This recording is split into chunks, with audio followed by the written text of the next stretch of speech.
এখন আমরা আমাদের পোস্টে যদি একটি ইমেজ পোস্টের মাঝে অনেক সময় দেখে থাকি যে ইমেজ সহ পোস্ট, তো সেই ধরনের একটি পোস্ট যদি করতে যাই তবে আমরা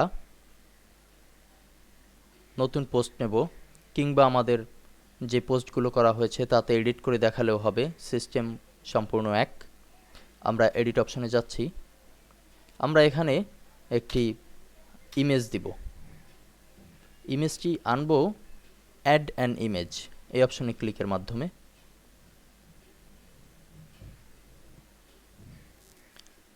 আমাদের একটি ইমেজ চুজ করতে বলা হয়েছে, সিলেক্ট ফাইল। আমরা আমাদের ডেস্কটপে কিছু ইমেজ রাখা আছে, সেখান থেকে ইমেজ চুজ করব, টেস্ট ইমেজ। আমরা 3C নামে একটি ইমেজ অন্তর্ভুক্ত করলাম,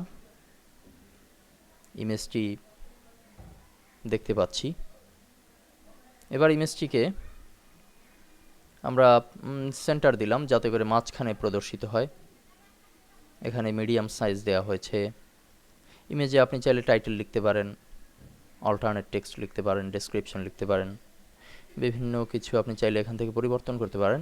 সর্বশেষে আপনি ইনসার্ট ইনটু পোস্ট এই অপশনে ক্লিকের মাধ্যমে পোস্টের মাঝে কিন্তু আপনার ইমেজটি যুক্ত হয়েছে।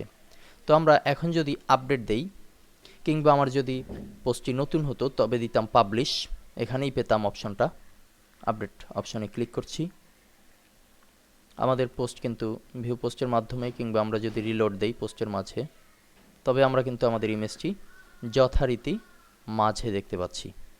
তো এভাবে করে আমরা একটি ইমেজকে আমাদের এই পোস্টের মাঝে ব্যবহার করতে পারি।